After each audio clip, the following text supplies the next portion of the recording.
বাজারে গিয়েছিলাম, বাজারে যেয়ে দেখি আমরা উঠছে বাজারে। তো ভাবলাম কিছু আমরা নিয়ে নিই আচার তৈরি করার জন্য। তো বাসায় কিছু আমরা কিনে নিয়ে আসলাম। আর এখন এই আমরা দিয়ে আমড়ার আচার তৈরি করে দেখাবো।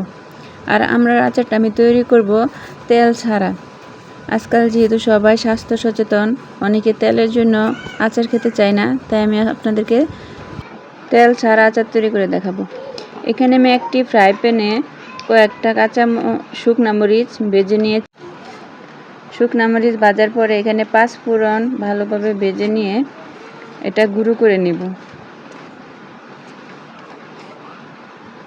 আর এখন 5 ফোড়ন গুঁড়া করার পরে আমি কিছু জিরা গুঁড়া করে নিব। আমি এখানে আমরা দিয়ে অনেকগুলো আচার তৈরি করবে, তাই একসাথে অনেক মশলা গুঁড়া করে নিচ্ছি।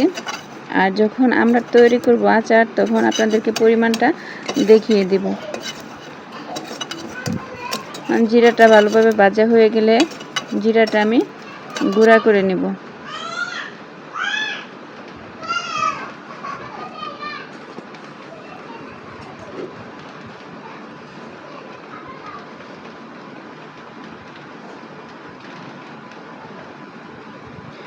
আর আমি আমড়াগুলা কেটে ভালোভাবে ধুয়ে নিয়েছি। ধুয়ে এভাবে ফালি করে কুচি কুচি করে কেটে নিয়েছি। দেখেন,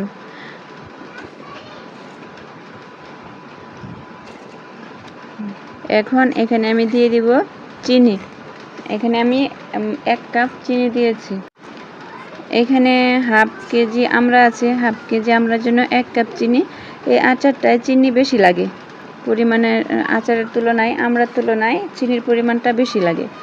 আর চিনি আর ভিনেগার দিয়ে আমড়াটা আমি 1 ঘন্টার মতো ভিজিয়ে রেখেছিলাম। আর তারপর এই ভিজানো আমড়াটা কড়াইয়ে দিয়ে কিছুক্ষণ জাল করে নিছি। জাল করে নেওয়ার পর যখন বলক আসছে, তখন এতে হলুদ, লবণ, এলাচ, দারচিনি, তেজপাতা দিয়ে আর কিছুক্ষণ জাল করে নিয়েছি। আর এটা একদম লো হিটে জাল করতে হবে 30 মিনিট। আর যদি আপনারা জাল খেতে চান, তাহলে এখানে একটা মরিচের গুঁড়া, একটা মরিচ ফালি করে দিয়ে দিবেন। আর জাল খেতে না চাইলে মরিচ দেওয়ার কোনো দরকার নেই। 1 চামচ 5 ফোড়ন গুঁড়া। আমি এই আমড়ার আচারটাকে 30 মিনিট অল্প আঁচে রান্না করেছি। দেখতে পাচ্ছেন আমার আচারটা কত সুন্দর হয়েছে, খেতে রসালো হয়েছে ভিতরটা। এভাবে তেল ছাড়া আচার তৈরি করে খেয়ে দেখবেন, একদম প্রেমে পড়ে যাবেন, বারবার খেতে মন চাইবে।